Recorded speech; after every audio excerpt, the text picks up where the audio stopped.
You ask Tiger to solve. This deals with linear equations with one unknown. The final result is x equals 5. Let's solve it step by step. Simplify the expression. Expand the parentheses. Simplify the arithmetic.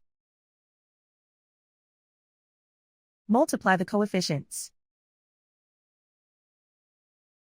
Group like terms. Combine like terms.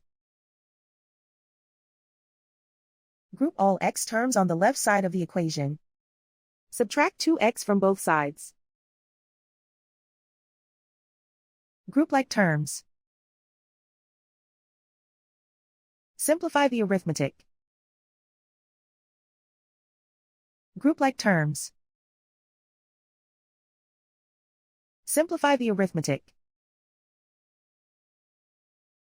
Group all constants on the right side of the equation. Add 8 to both sides.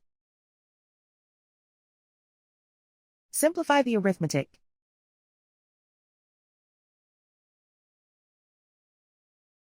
Isolate the x. Divide both sides by 7. Simplify the fraction. Find the greatest common factor of the numerator and denominator. Factor out and cancel the greatest common factor. And so the final result is x equals 5.